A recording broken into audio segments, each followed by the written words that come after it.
Perfetto. Dopo Allora, dovrai metterla in modalità presentazione. Evidently, when you will show the slides, you have to switch to the presentation mode. Yes, there is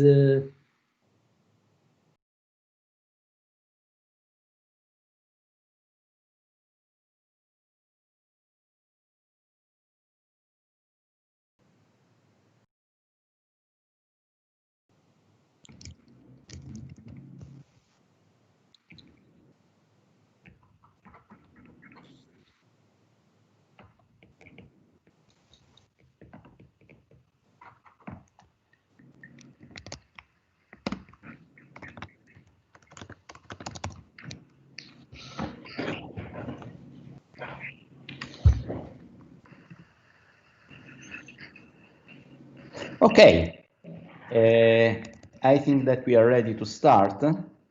Okay, so please, you can start the YouTube video. Thank you very much.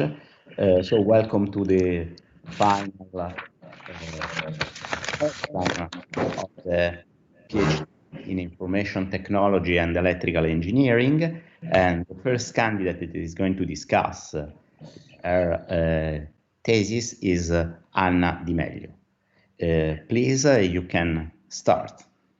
Okay, good morning everyone. So now I'm going to present you the core part of my PhD thesis titled Modeling, Analysis and Control of Complex Network in Presence of Temporality and Coevolution. I graduated in Management Engineering and then I started my PhD in Control Area thanks to a new grant, and I spent a quite long research period abroad in the group of Professor Sorrentino at University of New Mexico. In my thesis, I focus on studying of complex dynamical networks and on a specific class of complex network that we are going to define and that we name evolving networks. And in this class, we will see temporal networks and coevolving networks. And you already know what is a complex network because we have a lot of technological systems like transportation system, power grids. Also, as well, your friendship network is a complex network, and there is a huge number of biological systems that can be described by the complex network framework. But what do they have in common to be defined complex network? Basically, we have two main ingredients: a non-trivial graph topology that describes the interaction among the nodes in which we image located a dynamical system. So the joint work of classical dynamical system theory and graph theory give rise to complex network theory. And probably the most used equation to study this kind of system, complex network, is that one, and it's a linear counterpart, in which we have that the contribution of classical dynamical theory for describing the individual dynamics of the nodes, the contribution of graph theory for the coupling term, and eventually a control input if you aim to control such kind of system. Under assumption on the topology that is generally supposed to be static, that is, the age describing the interaction among the nodes are fixed, several results have been achieved both on this equation and on its static, linear counterpart. In my PhD, I try to work in a different scenario in which the topology is allowed to change. We are basically acting on this part of the general equation and on this part of the linear equation. Before going into the details of the results, I want to give you a sort of overview of the classification of networks depending on their structure. Basically, we have the static network that are the, let's say, the traditional one, in which the age cannot change among the nodes, and the class of evolving network that are a network whose topology update to account for the temporality of the interaction. Among the other, we will see co-evolving network and temporal network. Let's start with the temporal network.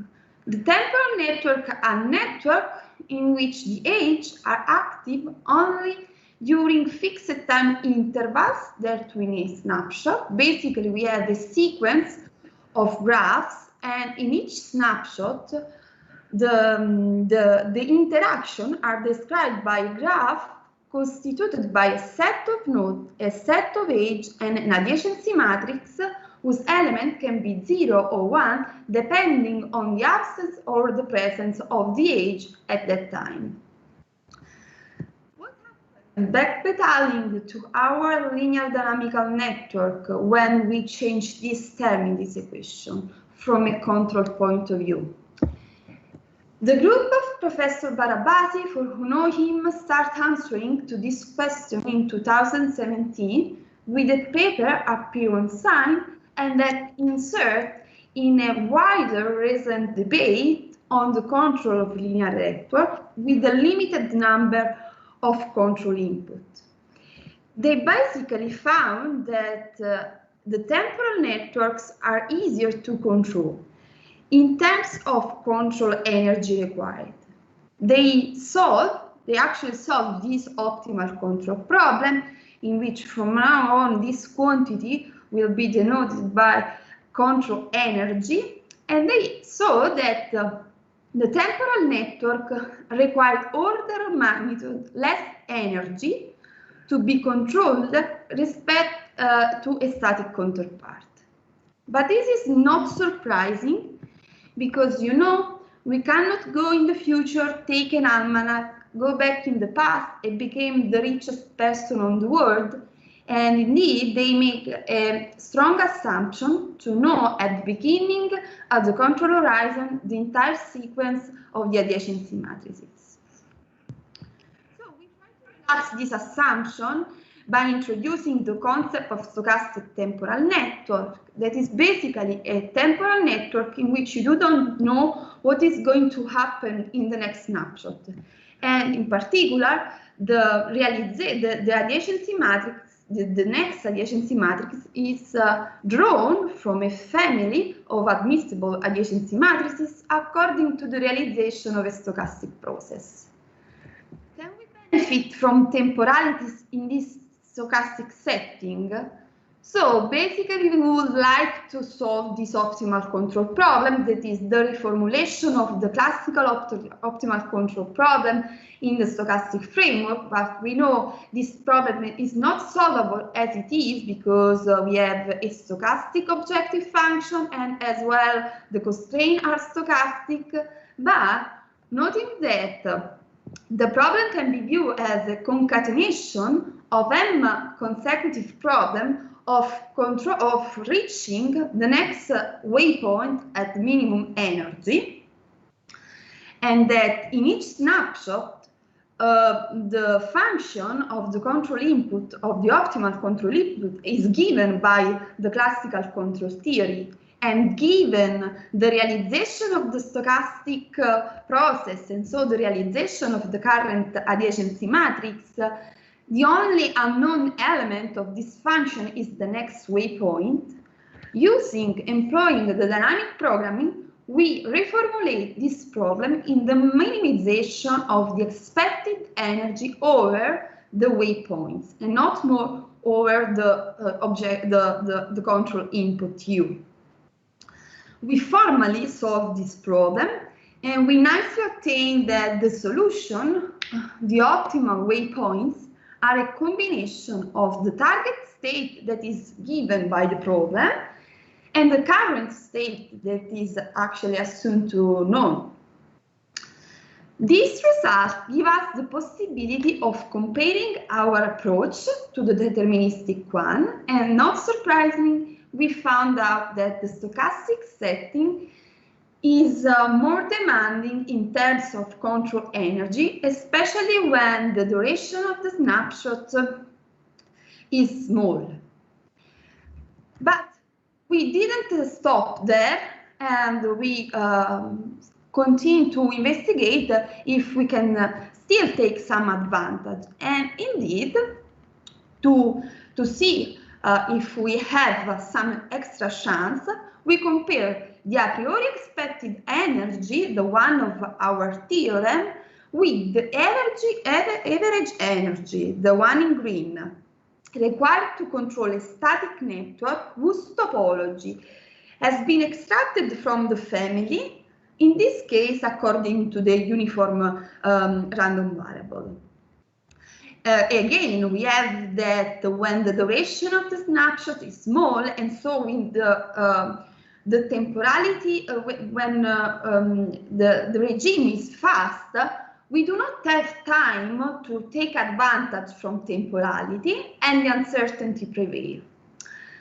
This difference between the two scenarios becomes negligible as we have more time to use our energy, but the temporal network waits until the next snapshot to use the energy for reaching the target state, and at the end basically behave as a sort of static network, because it will use all the energy at the end to reach the target state.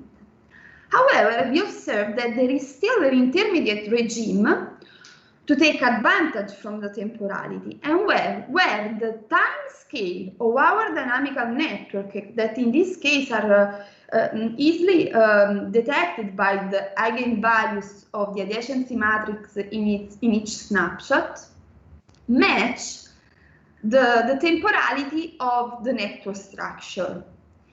And indeed, we see that when the time scales and the temporality match, the static network, the one in green, required double energy respect to that required to control the temporal one. This result confirms us that a deeper understanding of the interplay between the structure of the network and the dynamic of the network can be beneficial, extremely beneficial, only in a stochastic setting. Now, let's go to the co-evolving networks.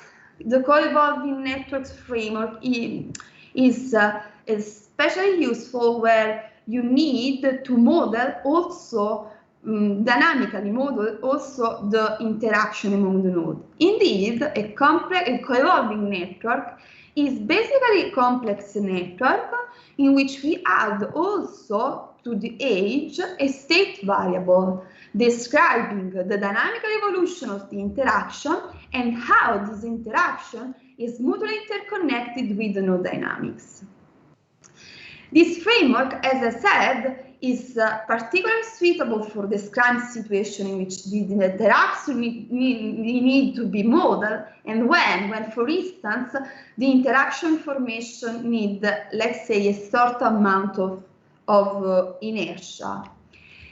As in the case of financial market, in particular, we use this framework to model non-traditional market in which investors take decision based on the rational process, but behavioral financial market based on behavioral theory, for which the mental and the emotional pattern of the financial agent affect their trading strategies.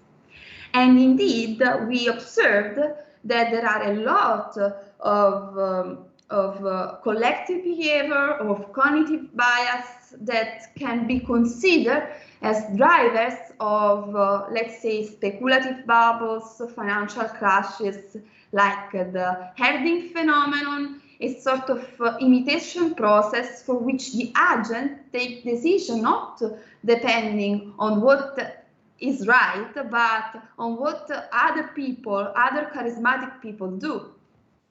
Or the overconfidence and the underconfidence, cognitive bias. Probably you know that most of people believe of be a better driver than the average driver.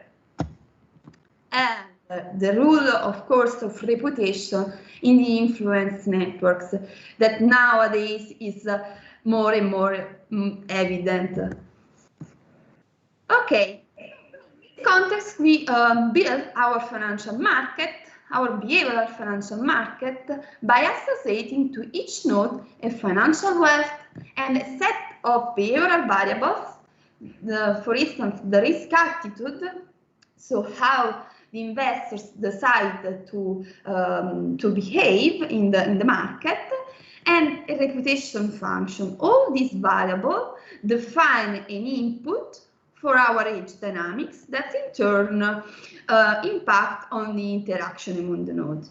All these elements define our market that is fed by environmental, let's say, element like the taxation and the trading mechanism.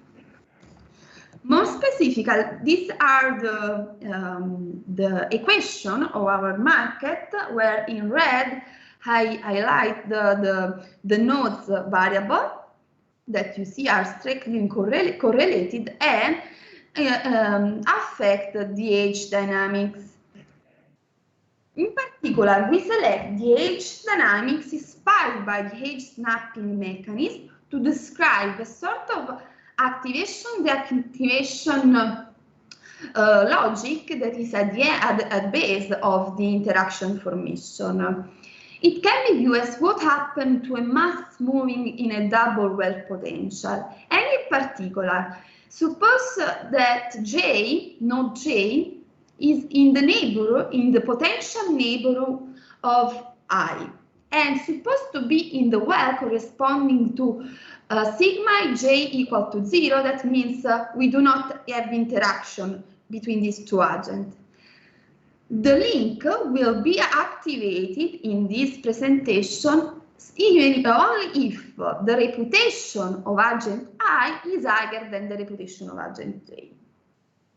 More specifically, we build our reputation function as a combination of the wealth of the agent and of the charisma that I don't need to explain what is. And we weight this combination through an irrationality coefficient, Ni, that modulates the level of irrationality in the market. Essentially, if we set Ni equal to 0, in this case, the link will be activated only if agent I is richer than agent J. What we observe? We observe several impacts of having introduced such kind of dynamics in the market. First, from a topological point of view, we see that a steady-state topology of the network, here I show you a toy example of 5 nodes, is based on a ranking mechanism. So the darkest node is also, in this case, the richest one of the network and influence all the other nodes. And so on. Node 2 is richer than node 3 and influence all the others except for 1. We have then also several impacts on the market, on the overall market. And here I decide to show you the Genie coefficient, also because this is a standard measure in finance to detect the inequality in the market.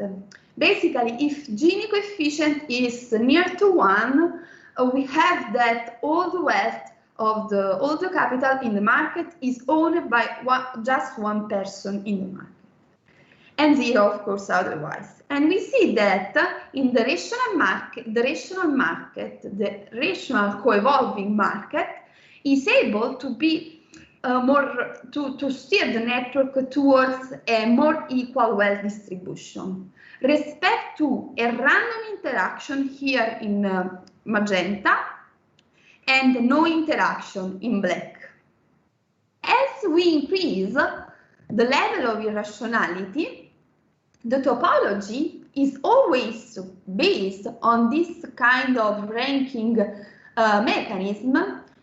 But of course, now node 1, for instance, in the most irrational market, will be probably the most charismatic people of the network, That does not mean that it's the richest one.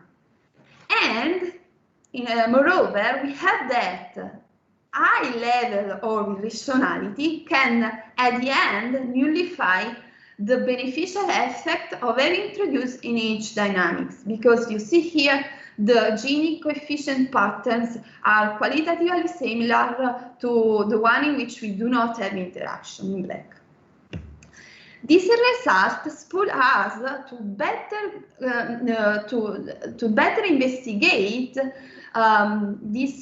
this framework of co-evolving network, and then the next step was that of asking if we can control such kind of network. We can exploit the age dynamics to induce a desired collective behavior. So if the age dynamics would be an extra control tool for us. And so we started investigating this circumstance from a more abstract point of view, starting with the pinning control, that is basically a control protocol in which we image the presence of a pinner, a virtual node, that wants to impose his trajectory or his equilibrium to the entire network just by controlling a few number of nodes. So first, of course, we modified the protocol by adding a set of differential equations to describe the age dynamic, and we ask ourselves if such kind of network are still controllable, pinning controllable, and if there is any meaningful way to select the age dynamics. So, as usual, we start with a very simple network in which the age dynamics is constituted by two terms. The orange one is an input term that takes into account the time evolution of the nodes and how they are far from the synchronous solution, that is the pinner trajectory or the pinner equilibrium. And a blue one that they allow the age to be in a sort of off mode. Indeed, the image to do not have these individual terms, so setting b equal to 0, and the image to perturb your network far from the synchronous solution. What happened? The network reacts by steering the nodes toward the pinner trajectory or the pinner equilibrium, but this comes at the price of monotonically increase the value of the age. Of course, this does not happen in the case in which we have the individual in term, and moreover, this is related to an increase of the energy required to control the network. That in the case of absence of individual term is double the case in which we have the individual term.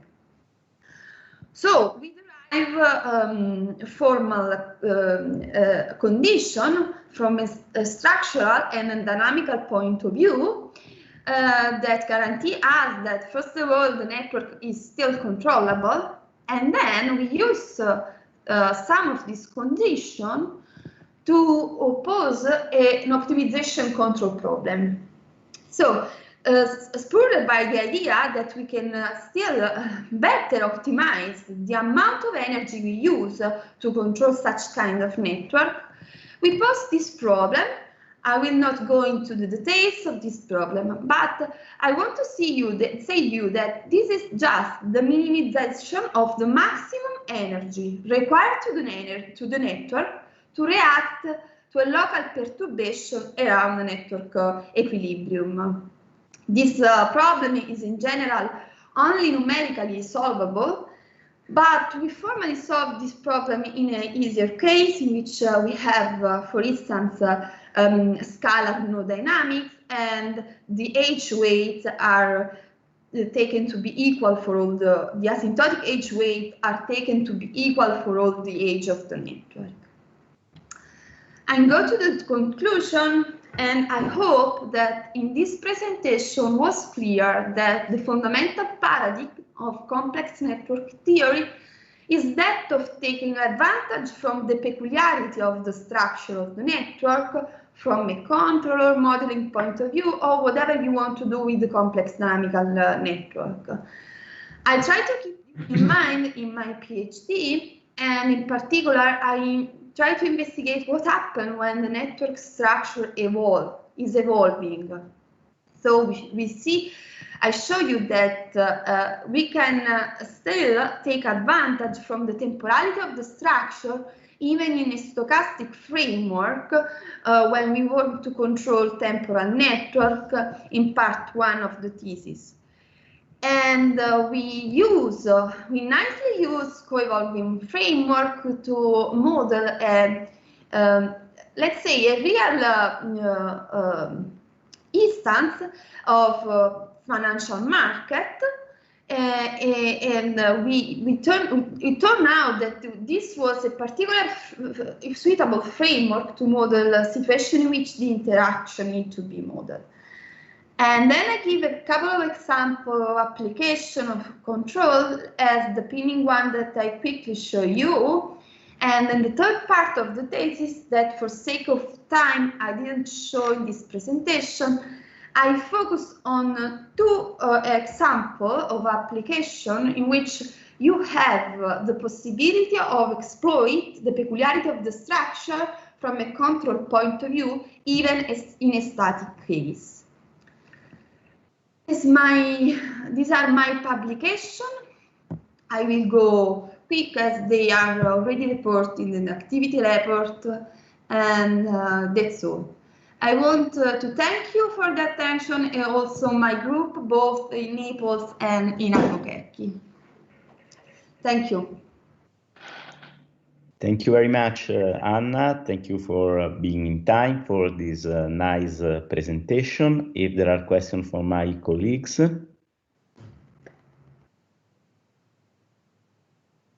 Well, I have just a curiosity. First of all, I would like to congratulate for the also, if I can you hear me? Yes.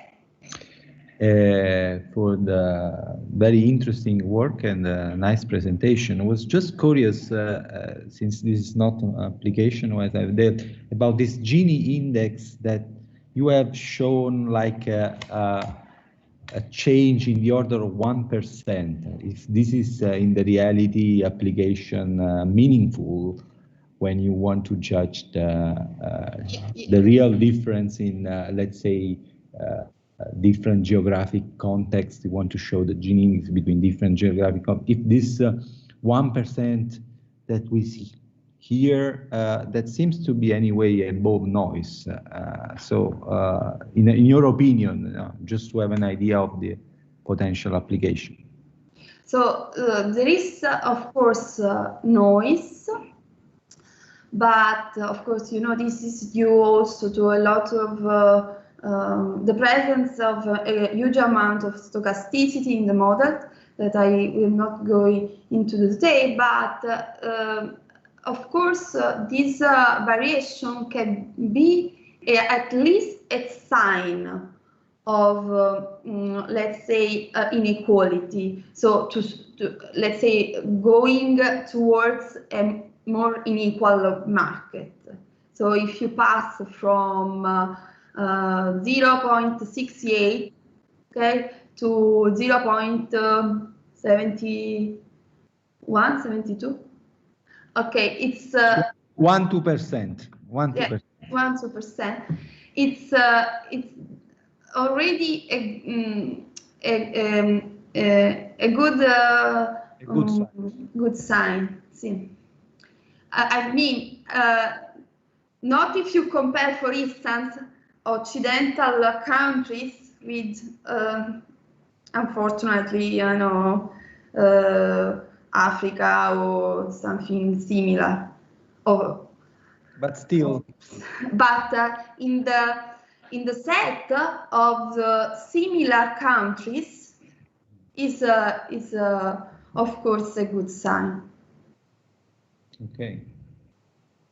because also in this model, the other conditions are the same. Yeah. Because we do not change the taxation scheme, we do not change the trading mechanism. You have to consider to be in Italy. Probably this is neither in Italy you can consider, because you know we have regional taxes, so we cannot do this parallel, this similarity. But consider to have in the same region and you have different cities. You can do this relation with the real application.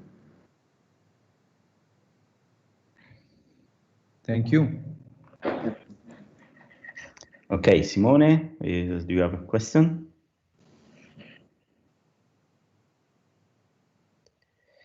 Okay, I have one on slide number 11, if I... but it's just a curiosity. By the way, I want to mention that I appreciated also the third part of the thesis that was fairly interesting, and the ideas about the symmetries, for instance, and the other idea to relax the control on static network was actually, in my opinion, very interesting. It's a good, it's an interesting research direction. And okay, I want to know something if about the complexity of the stochastic temporal network. I mean, the possible realization, the cardinality of the scenarios, has an effect in the control or not? This was the main question, because then you use the dynamic programming approach, and then I want to know something about the... Do you mean more something more related to the stochastic process, or to the dimension of the... To the dimension. No, there is no impact, because, I mean, of course, there is an impact in the values you obtain, because you are making expected values, and of course, the expected values will change because the space is higher. These results do not depend upon neither the complexity, meaning the dimension, neither the specific distribution you take to draw the realization. And indeed, I show you the case in which we selected the adjacency matrices according to a uniform variable, because it's a sort of the opposite side of a purely deterministic case. So but of course there could be intermediate case of temporal network in which that are stochastic, but on which you know something more. And this case is in between the two, and can also the deterministic one at the end can be studied throughout the dynamic programming. It's just easier. Okay. Thank you. Okay. So sorry, Fabrizio, I have muted microphone, but I want to make know that I haven't any question. Okay. Before I have muted the microphone. Okay. You cannot hear me. Okay. So thanks again, and if you want, you can remain connected to the section, and we go ahead with the second candidate, that is Daniele Riccio. No, Gatti. Gatti, sorry. I have exchanged with the name of the PhD coordinator, and okay, Daniele. Can you see my screen? Okay, yes, we can see your screen and the slides. So you can start. Okay.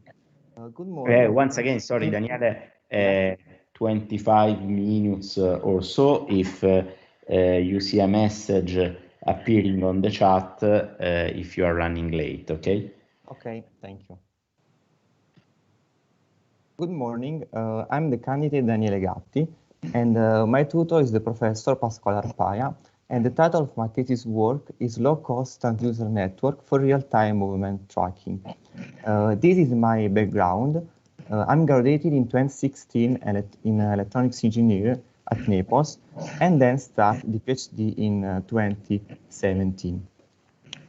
This is my credit summary table, where you can see that I collected 30 credits in modules, 11.6 in seminary, and the others as activity research.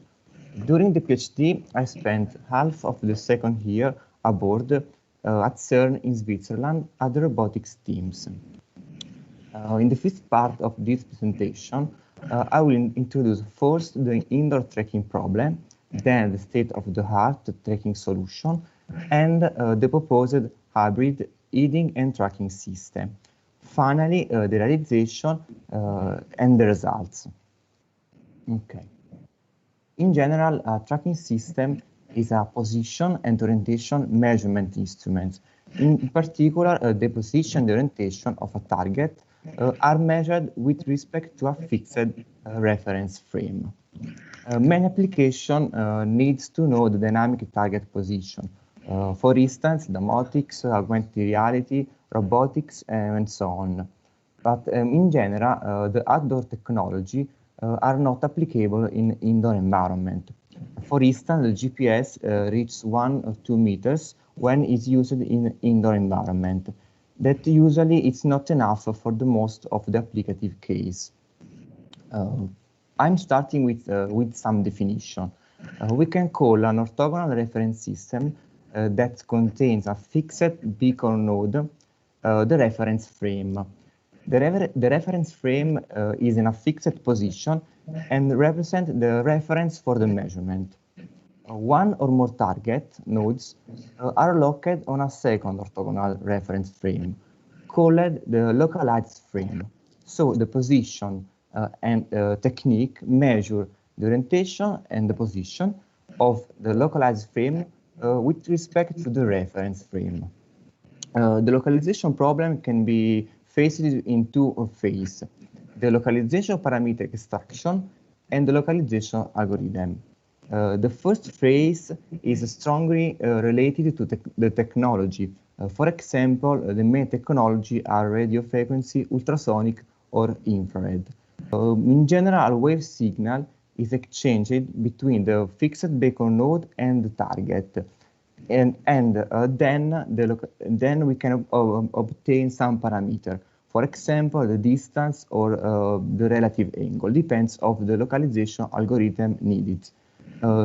So the main techniques are triangulation that use angle, trilateration that use distance, and these two, the proximity localization and the sun analysis, are not a proper localization algorithm, but finds an interesting area where the target can be in place.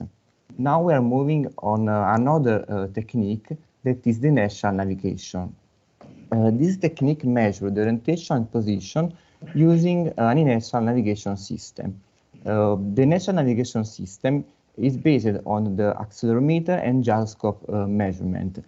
Today, thanks to the MEMS technology, we can integrate easily a 9 degree of freedom EMO in a single package, like here from ST Microelectronics. A common way to define the orientation is the Euler angle, as you can see here, that are pitch, roll, and yaw, and represent the rotation around the x, y, and zeta axis. In this slide, I show the principle of the inertial navigation. So the gyroscope measures the rotation rate of a body, while the accelerometer the proper acceleration. So by integrating the gyroscope measurement, we can obtain the orientation. The orientation is needed also for the acceleration measurement in order to remove the gravity, and obtain the true body acceleration. And by integrating to time, we have the velocity and the position. Of course, we have to know the initial condition for the orientation, for the velocity, and for the position. This kind of solution suffers from drift problem due to the presence of the bias and other errors, and that causing a drift in the position and also in the orientation estimation. For this reason, sensor fusion is mandatory. The common approach for the position is to periodically correct the drift in the position using an absolute positioning system. This kind of system usually are more accurate than the national system, but with a slow rate. The accelerometer compensates the pitch and roll drift from the gyroscope, but for the yaw compensation, we need another sensor, the magnetometer. This is a simple example of the drift problem. For example, for the gyroscope, just consider a simple linear model here, a calibration model, where omega f is the reference of the measurement. If we define an angular error as the difference with respect between the gyroscope measurement and the reference, the true orientation, even if no rotation is assumed for the gyro, as you can see here, we obtain an error increasing over time. This is the drift problem, basically. But why we need the magnetometer for the yaw drift correction? Is simple, because the acceleration vector point in the down direction of the Earth frame, as you can see in this figure. For this reason, we don't have a single solution for the yaw, for the rotation in this direction. But if we consider the magnetic measurement, so the magnetic vector, and then we use the magnetometer that measure the strength and direction of a magnetic field, we obtain a single solution for the yaw, and then we can correct the gyroscope drift in the yaw direction. In general, the IMU sensor needs calibration. It is true for gyro, accelerometer, and magnetometer. Just consider the magnetometer. The calibration is needed to compensate the hard and soft disturbance. The soft disturbance causing a distortion of the Earth magnetic field, while the hard iron disturbance are coming from an external magnetic field. In this figure, you can see the raw data of an uncalibrated magnetometer from ST Microelectronics, is this one. In general, using a calibration, an offline calibration, we can mitigate the disturbance. But in presence of a strong magnetic field, there is no way to correct the yaw using the magnetometer. For example, this is the CERN-BOT case study at CERN that operating close to the collimator of the LSE tunnel, where for sure big metal mass and residual magnetic field disturbing the magnetometer measurement. The proposed solution combined the ultrasonic measurement with the ultra-wideband technology. Actually, could be also a different technology for the positioning, because this technology was used to measure the position, then the ultrasonic, the yaw or the heading, in order to remove the magnetometer in the measurement system. I'm starting with the measurement principle. I'm indicating here with theta star the heading angle estimation or the yaw. So the study is based on some assumptions that are the two-dimensional case study, the far-field condition, that means that we have a ultrasonic plane wave received to the sensor, and the two-element ultrasonic linear array. The theta star angle is a function of the inverse cosine of the distance between the sensor, the S here, and the measurement distance ratio. The measurement distance is basically the travel path of the ultrasonic plane wave, as you can see here. So, but why we need the ultra-wideband? For sure, because we want to also estimate the position, but also because if the transmitter and the origin of the localized frame are not aligned, as shown here, a beta bias, a correct bias terms appears in the measurement, this one, that is related with the displacement, basically with this sensor and the localized frame and the relative distance. For this reason, we have to know also the relative position of the reference frame and the localized frame. Okay, I'm moving now to the measurement principle. So we can assume sinusoidal sinusoidal plane wave from the receiver to the receiver. So we can link the delta US is the travel path of the ultrasonic wave with the time differential of arrival, thanks to the know of the speed of the sound. And then we can relate these terms, the time differential of arrival, with the difference of the phase of the two signals. This is true if the ambiguity phase is solved. That means that the maximum distance between the sensor is less than half wave. Now, basically, the problem is moving to measure this the phase difference. The phase difference or the phase shift can be measured with different techniques. The most simple is the zero crossing techniques, but this is very sensitive to the noise because a fake zero crossing could be detected and is strongly related to the sample time. For this reason, I chose the 3-parameter sine-fit algorithm. The 3-parameter sine-fit algorithm compute the best fit in sense of square error between the sample and a parametrical single-tone sinusoidal signal. The 3-parameter sine-fit inputs are the frequency and the sample rate. It's important to note that low harmonic distortion is required for this kind of algorithm. For this reason, I chose a resonant transducer because of the intrinsically filtering property of the resonance. Assuming a resonant frequency of 25 kHz, we obtain that the maximum distance between the MEMS sensor could be less than 6.63 millimeter. That can be easily achieved using the standard commercial MEMS microphone.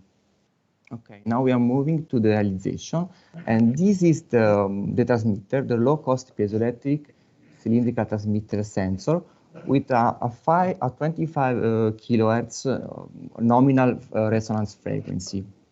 This is the measured impedance of the sensor, where the minimum of the impedance corresponding to the resonance frequency. That was, for this particular sensor, 24.5 kilohertz. This is the receiver, and also the receiver matching the 25 kilohertz resonance frequency. And thanks to the low dimension, the ambiguity phase is constrained could be easily achieved. Because the received signal is actually a low power signal and is very noisy. Also, an analog front end was designed. The front end is a single voltage fourth order passband filter in order to reduce first the harmonic distortion and second to increase the signal noise ratio value. You can see here the schematics, the first stage of the filter, the second stage, and low impedance mid-voltage reference circuits. This is the realization. You can see here the CAD model of the port and the real board. This is the transducer board with the two MEMS microphone, a first order passive filter, bypass capacitor, and other stuff. And this is the filter with a quad op-amp from analog devices, and where you can see here with the PNC connector, the connector for the transducer board. These two are the reference op-amp and other stuff. Also, a low-cost reference heating measurement system was realized in order to characterize the proposed solution. The main components of this system are the plate stopper, the rotative plate, and a precision potentiometer. The plate stopper stops the rotation of the plate in a fixed position with a 5-degree step. Because the rotative plate is linked to the precision potentiometer shaft, the rotation variation is transduced in a resistance variation. This is basically the equation that related the measured resistance with estimated rotation. Basically, by applying the inverse calibration method, we can obtain this curve, and then by applying a linear regression to this curve, these two coefficients, and then we are able to relate the measured resistance with estimated rotation. This is the standard calibration method. This is the transmitter node mounted on a plastic holder, as you can see here, and that this sensor was supplied by these two cables from the Agilent waveform generator with a 4-volt peak-to-peak sinusoidal signal. This is the receiver node, where you can see the rotative plate, the filter board, the sensor board, and the precision potentiometer. The stuff in white here is the low-cost reference goniometer. These two cables go into the ohm meter for the resistance and then the angle measurement. These two cables are the power supply cable, and the other two here is the cable going into the digital signal oscilloscope that was used to acquire the signal with a sample rate of 10 MHz. This is the complete measurement setup, where you can see the receiver node able to rotate only in the O direction, and this is the transmitter node. This is the DSO, the digital signal oscilloscope. This is the waveform generator, the ohm meter, and all the instruments were programmed and drove using a custom MATLAB application. This graph represents the output angle versus the mechanical reference angle, considering a 50-degree operative range. The mean error was 1.2 degree with a standard deviation of 0.8 degree. And in this slide, I show the obtained result compared to the state-of-the-art similar system that basically use the same technology, the ultrasonic technology.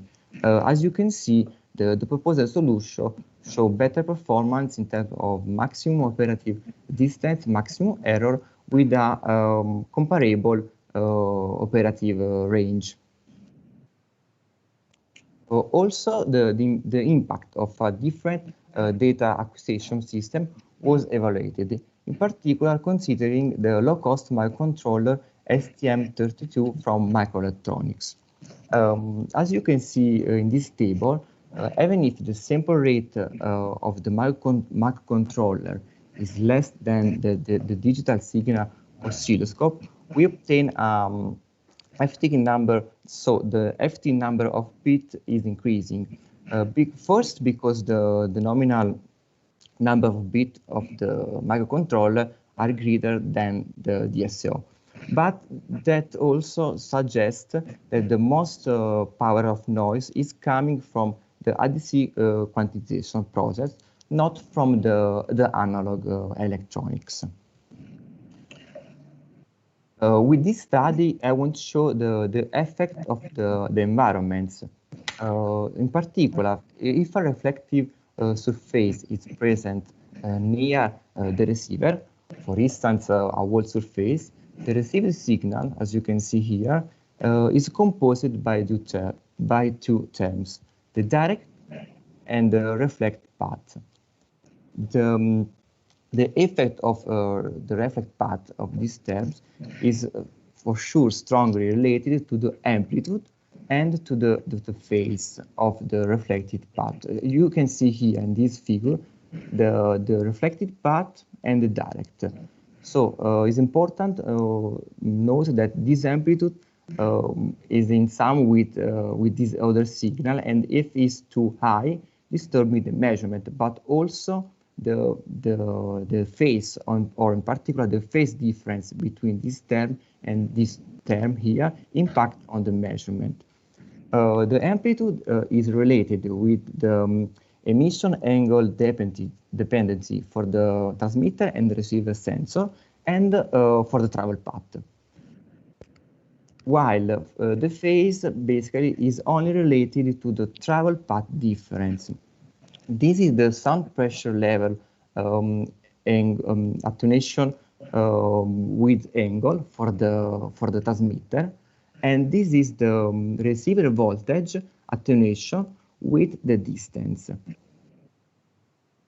The effect of the interference was evaluated by simulation, considering the propagation model for the ultrasonic wave and the angle dependency for the sensor and for the transmitter, considering the same operating range and the same distance used for the experimental setup. The result was that the computed deterministic error remains below the experimental level. This graph here tries to summarize that. You can see here the color map is the deterministic error. The equivalent angle is the phase difference between the direct and the reflected wave. In the y-axis, you can see the reflected and direct wave amplitude ratio. The white line here is the locus of point which have deterministic error equal to 1.2 degree, while the black dots indicate the simulated error at varying heading angle. The point ABC are the point at fixed orientation of -35, 0, and 25 degree. As you can see, those points are below the 1.2 degree error limit curve. This part of this presentation, I talk about the function of the position system. In particular, we understand that if the transmitter and the localized frame are not aligned, a bias error, a bias terms appear. Also, these terms could be investigated in order to understand the effect to the heading estimation error. The position effect was, and then the beta bias effect was evaluated first by simulation using the specification of this module. This is a commercial module based on the ultra-wideband technology that measure distance, and using the same basically the same noise standard deviation for the measurement, for the theoretical measurement, I was able to estimate the effect in the position error and then in the beta bias error by applying basically the literalization algorithm and the extended Kalman filter. So the error in the position was 11.5 centimeter with a 5.0 centimeter standard deviation, but for the beta bias was quite high. 1.1 degree is comparable with the error that we obtain for the ultrasonic measurement. That suggests us that we have to increase the accuracy of the beta bias measurement. For instance, we can use another system or simple increase the number of the ultrasonic sensor. In this way, we are able to compute the orientation and also computing the orientation and also the distance. But in my opinion, is necessary also apply a sensor fusion, for example, with an IMO or with other system, in order to improve the dynamic and also the static performance. These are the conclusion. In this work, basically an alternative magnetometer-less heating system is fully meteorologically characterized, and the meteorological performance is comparable with the standard with a standard magnetometer solution.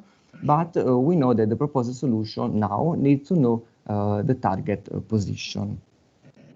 This is the product summary.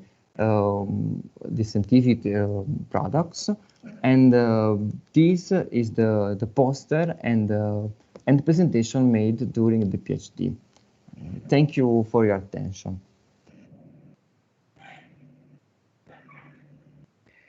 Okay, Daniele, thank you very much for your perfect time for this nice presentation that was concise and explained very well your contribution, and also congratulations for the practical implementation of your work, that it was really nice in my opinion.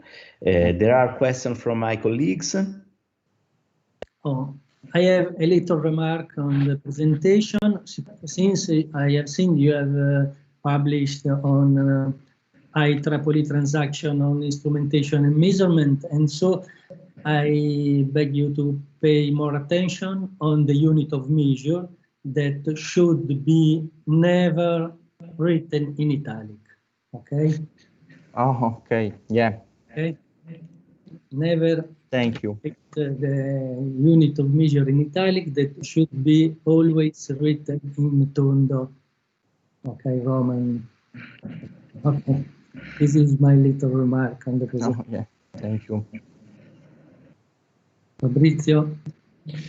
Yes, no, I was wondering, of course, congratulations for the presentation, was concise.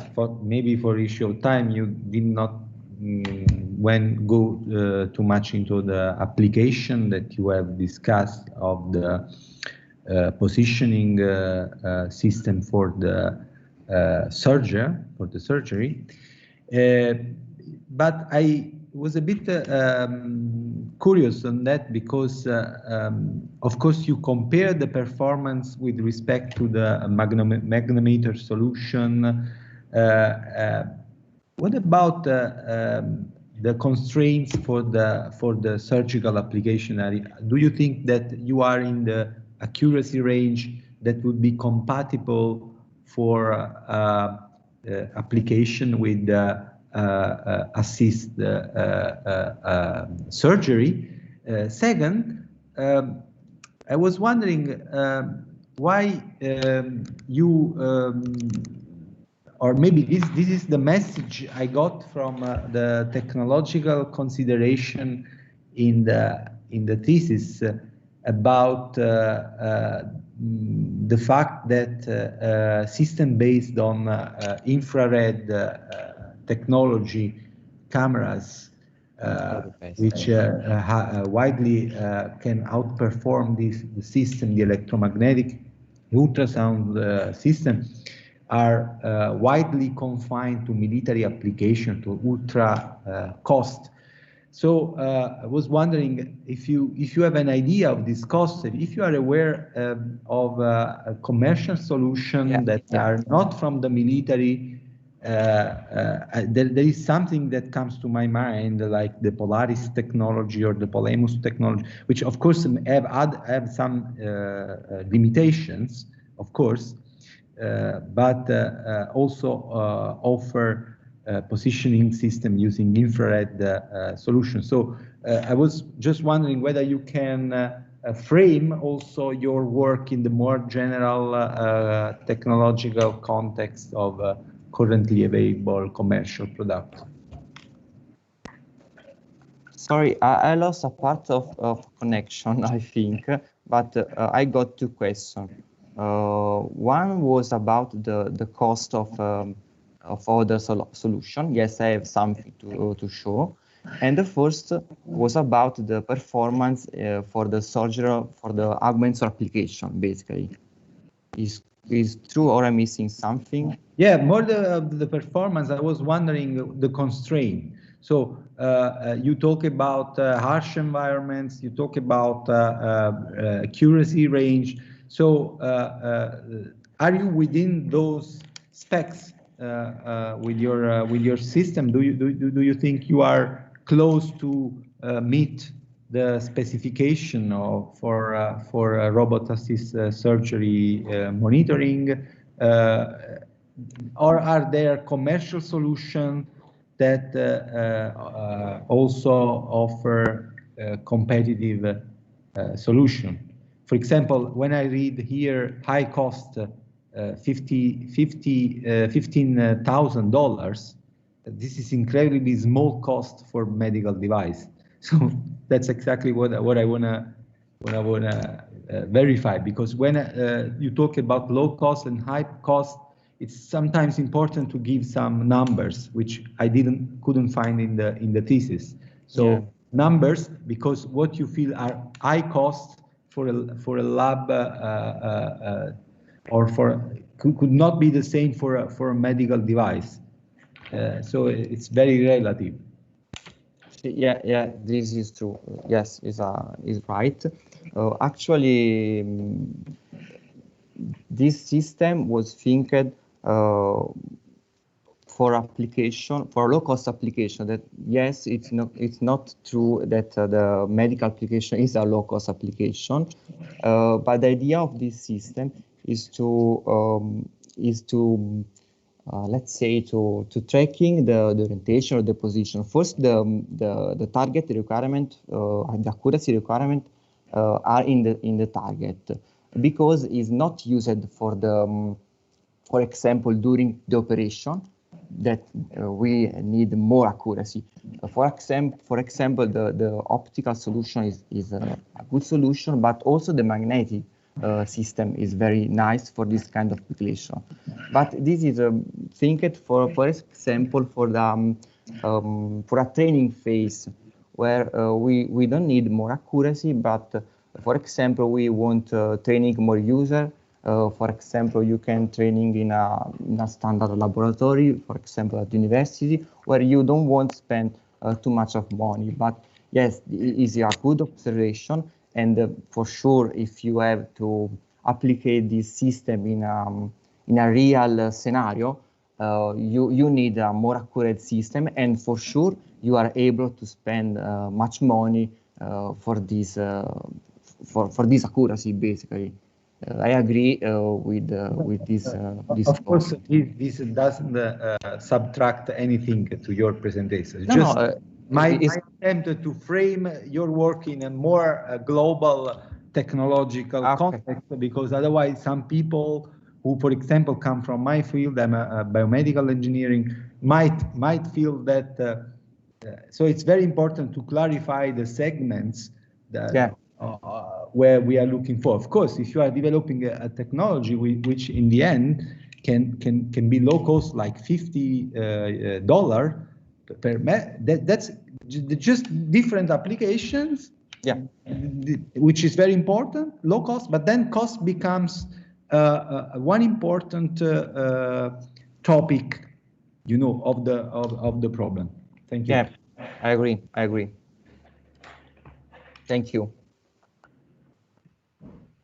Okay, Daniele, so thank you very much again, and just of course you can stay with us for the next discussion, and just to share with you the plan, at the end of the discussion of the next candidate, we will break for a while. The committee will discuss your presentation at all, and then after some time we will go back to share with you the result of our discussion. Okay, so next candidate now is Vida. Please, Vida, show up and share the screen.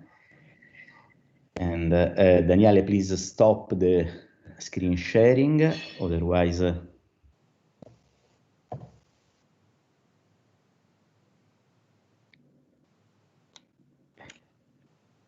okay.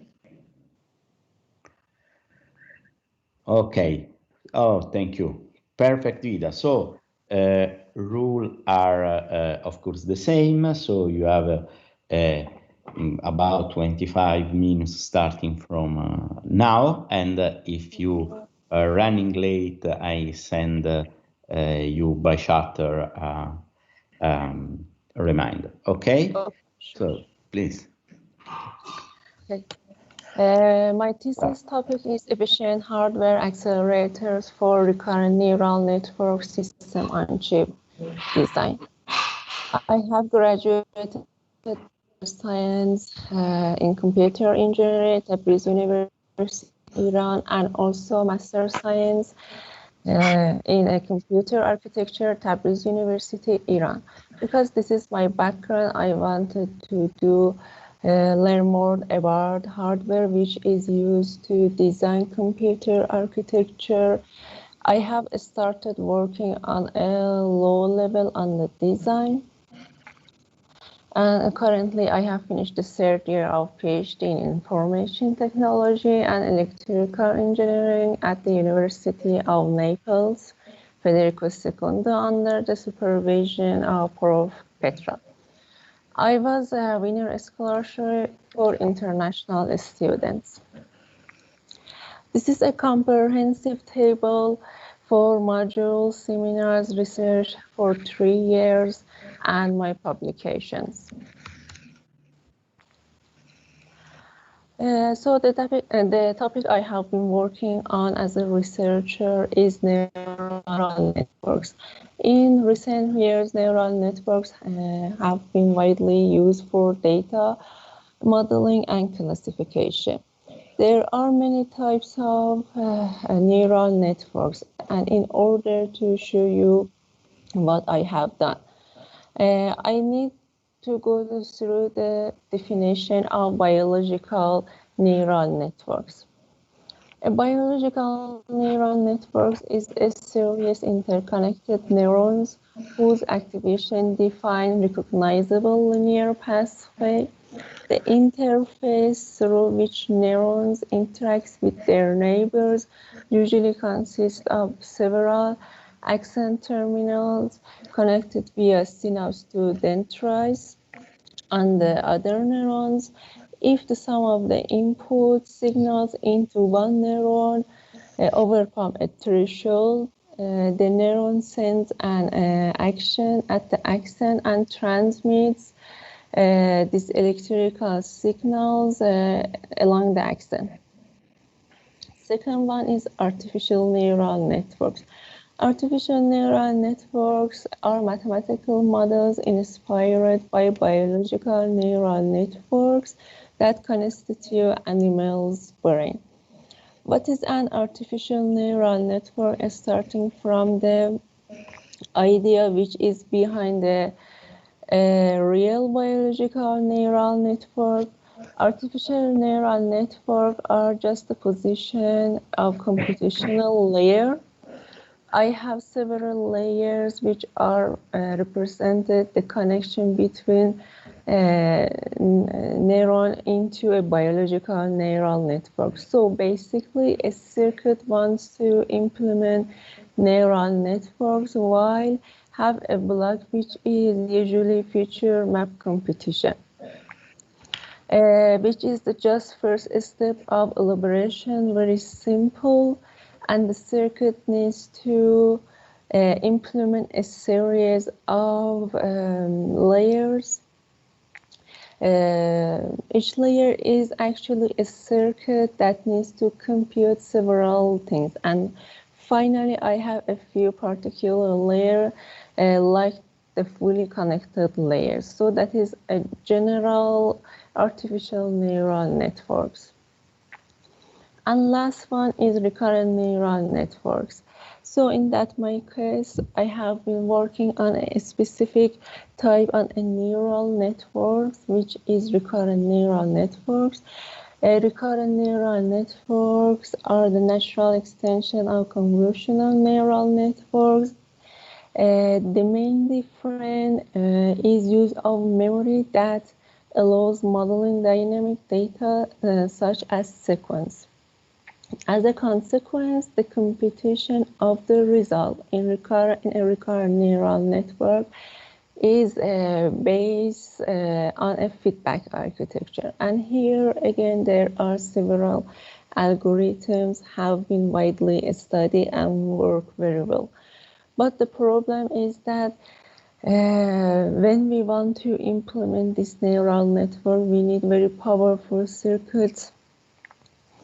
And it was the reason for I have been working in this field because many applications require to use portable chip circuits. So what I have been working on is the development of circuit which is low power chip circuits for neural network. In this research, we propose an accelerator for the implementation of long short-term memory layer in recurrent neural networks. We analyze the effect of the quantization on the accuracy of the network, and we drive an architecture that improves the throughput and latency of the accelerator. The proposed technique only requires one training process, hence reducing the design time. The architecture of a typical recurrent neural network and long short-term memory is shown in this slide. The input of the network is a sequence of vectors, and feature extraction layer often performs a linear operation in the inputs, and core of the network is LSTM layer, and final layers define the type of recurrent neural network, and softmax is used for sequence classification. The LSTM layer implements a feedback elaboration so that its outputs are a function of the whole input sequence. The block here actually uses memory, and this space is on a feedback loop.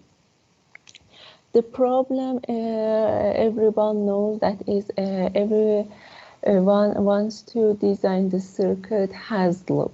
We have a problem which is about latency, because when we want to increase the speed of circuit, it means to increase the latency. So the point of the reason has been trying to reduce the latency as much as possible. The mathematical analysis develops an effective algorithm for creating a circuit that can perform the calculation necessary to implement recurrent neural network. In order to explain what I have done, I need to show you the equations that define the operation of long short-term memory layer. These are the equations. In this equation, x is input of the vector. As you can see, I need to compute 4 functions of input x. The interesting part comes to other slide. And the operation that needs to perform is matrix times column operation, because x is input of the vector and h is output of the vector, and all w's are matrices that call weight matrices. So what I need to do to perform here is several matrix times column. That means that basically I need to perform multiplication. The matrices here can be very huge, huge in terms of number of columns and rows. Our overall number of multiplications can be very large number. The main operation that we are going to use is performed by DSP, which is just multiplier and accumulator operator.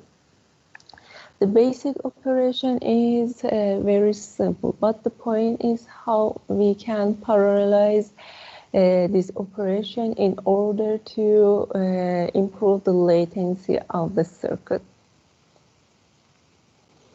The main bottleneck in the implementation of the previous equation is access to memories. In order to overcome the memory bandwidth bottleneck, the memories have been partitioning. The partitioning scheme is designed in order to compute the 4 more computational intensive equations using 4 parallel data paths. The partitioning scheme, together with the reduced number of bits used in the implementation, allows designing a small footprint line short-term memory layer with a low latency. This is the implementation of our circuits. We have here feed forward and feedback block. There are two equations. The feed-forward block is compute this kind of equations here, and IMEM, FMEM, CMEM, OMEM are computed on the feedback block. The point is that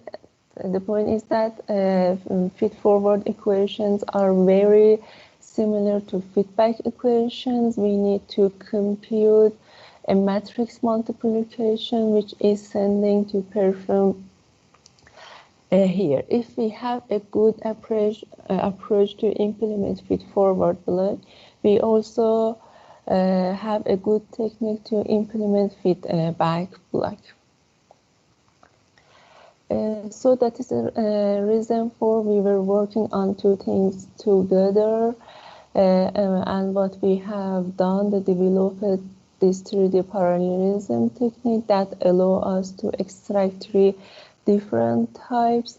First one is among the function. We have 4 equations we can compute together and can speed up the computation by factor equals 4 in the best possible scenario. So we have latency by amount given the number of elements we have in the same column. So we are parallelizing among the column.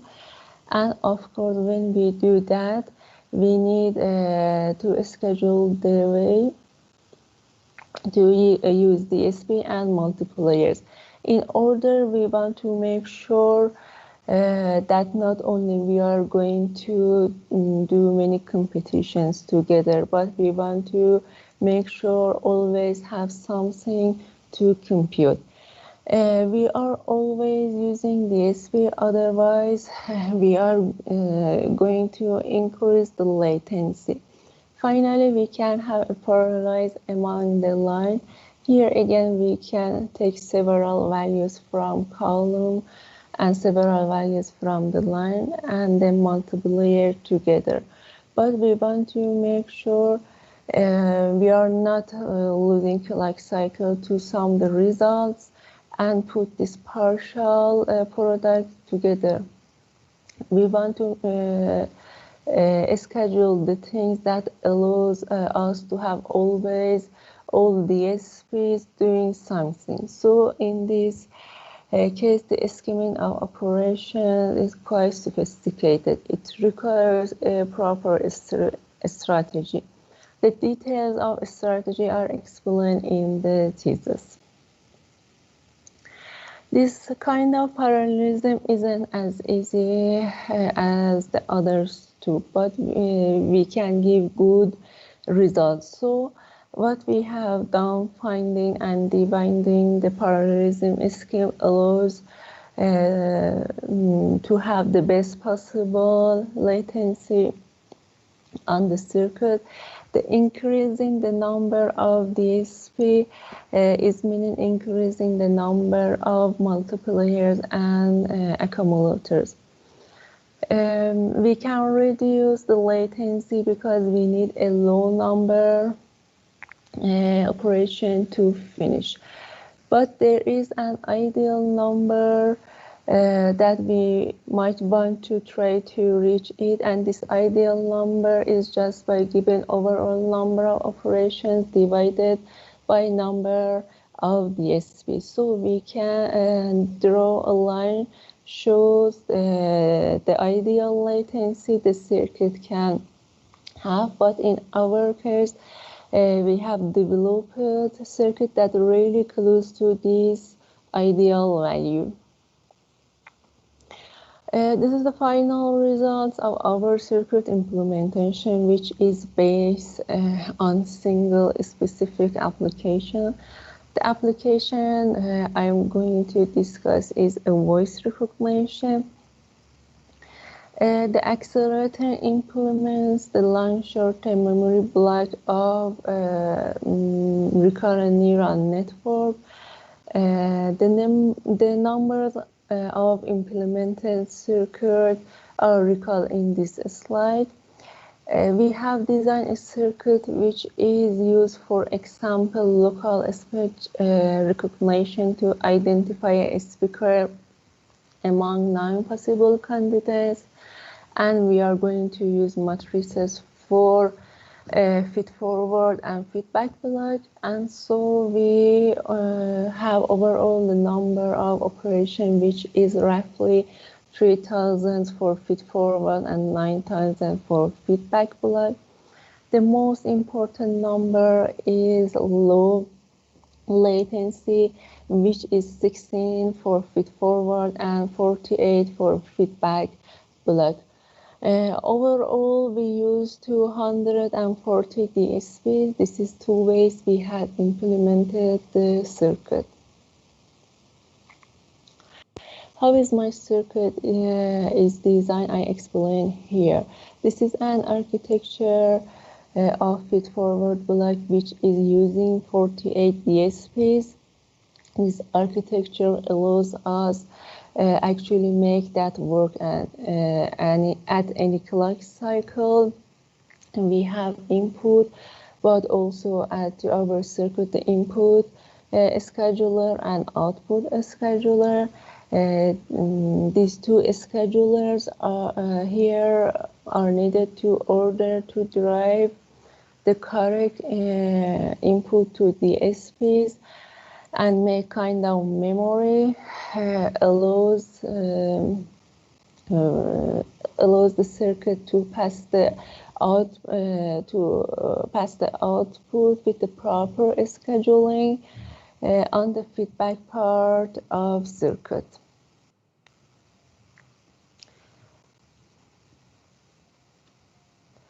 Feedback block is a little bit different because of the way the DSPs are used. To arrange data, the data path is a little bit different here. It is parallel because we have 4 blocks, so this part is a little bit faster than other one. By the way, this design allows 2 blocks to have basically the same latency, so that we are computing feed-forward result. We also input feedback result that allows us to keep all DSPs working together. And so finally, this is the results of our circuit implementation with using real technology, 40 nanometer global foundry CMOS technology, and 1 square millimeter area and 75 power. These are the numbers that return of my thesis. As can be seen, this table reports reports a comparison with previous art. As you can see, the main feature of the developed circuit is very low latency. The number of DSP is used in the circuits isn't the smallest as possible one. So this implementation cannot be considered a reduced footprint design. However, with the respect of the accelerated presented in 5th row, the proposed circuit still exhibits a low number of DSPs while achieving a better latency. Conclusion. Within this thesis, different types of approaches have been developed to speed up the calculation of the long short-term memory layer of the recurrent neural network.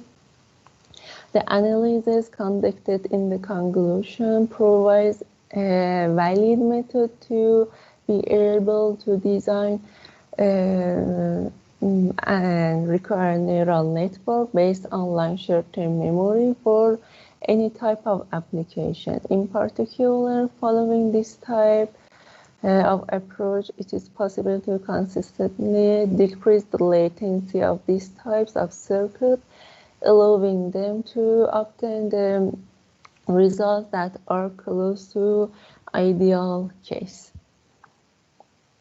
Thank you for your attention. Okay, Lida. So thank you also to you for the timely presentation. That was also concise. And I have a curiosity about slide number 15, where you the way in which you calculate the ideal latency is that is the benchmark 14. Sorry.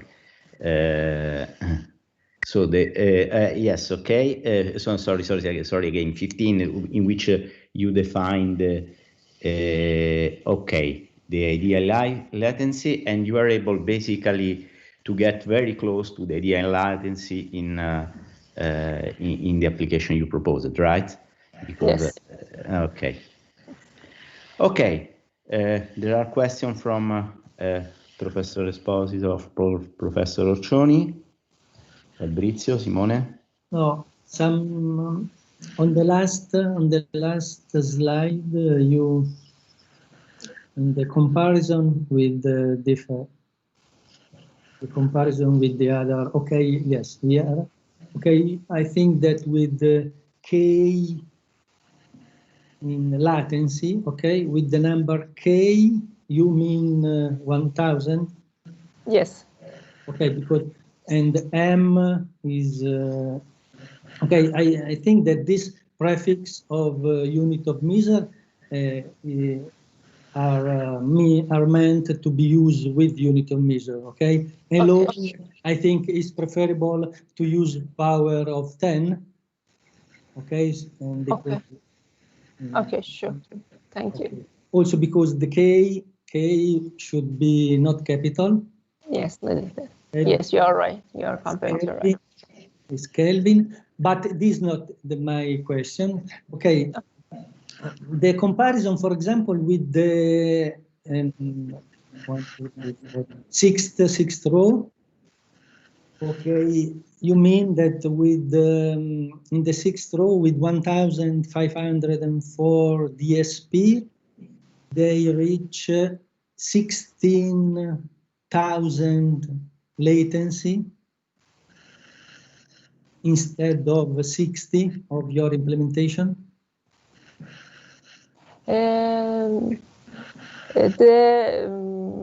The first row is I have approached it, I've discussed it. Yes, I mean the sixth row with the 1504 DSP, they reach a latency of 1600.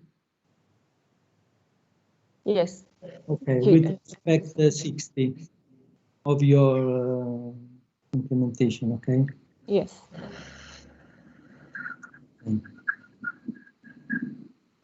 But you can say something on these big difference.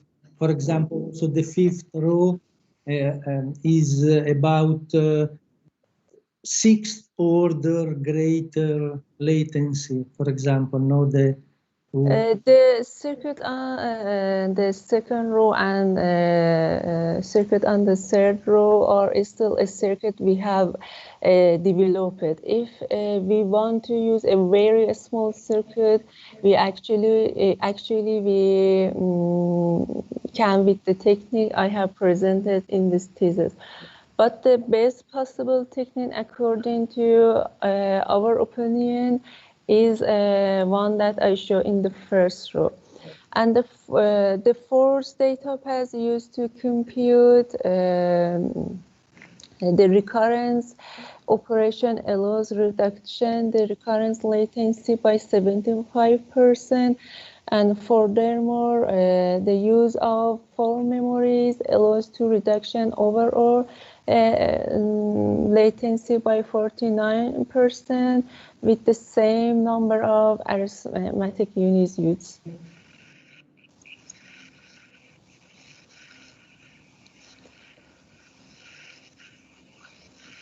Okay, I need only some explanation of this huge difference in latency between the different. I'm okay if there are other questions.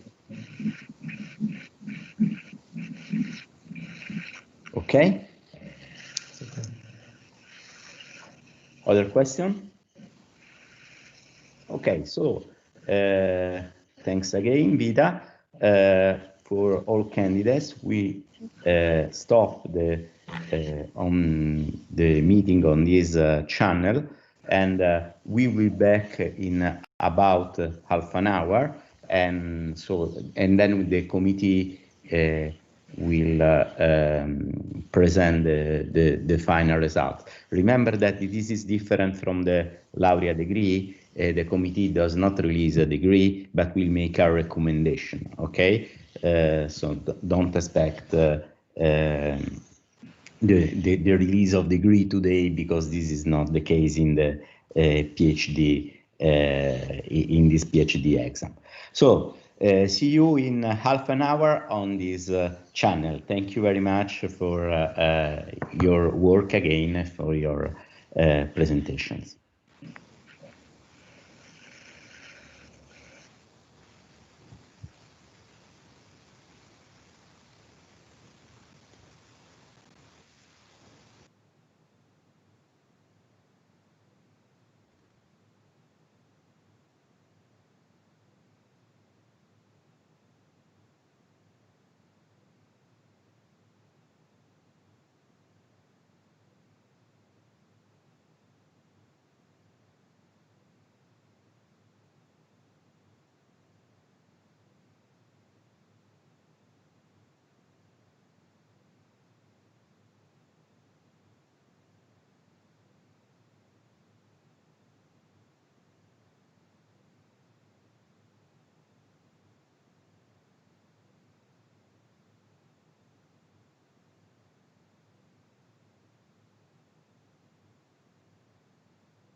Passiamo di là.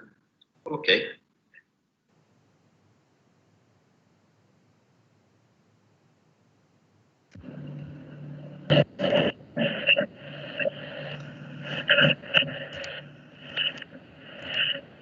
Okay, so we are back. Anna, Daniele, and Vida, are you with us? Yes, here we are. Okay, please show up.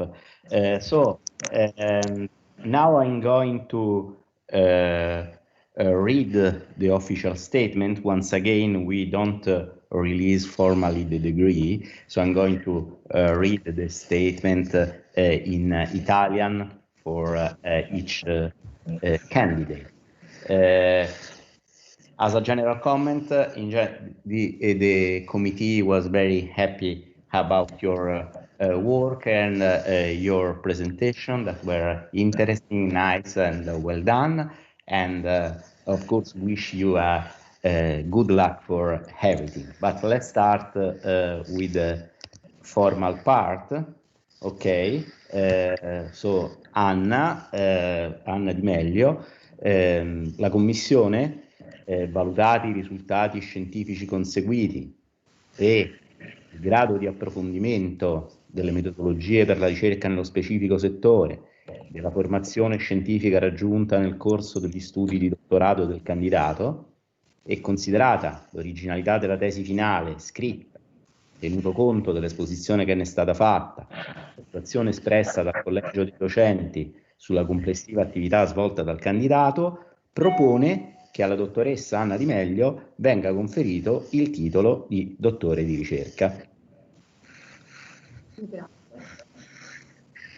E complimenti da parte della commissione. Allora, Daniele,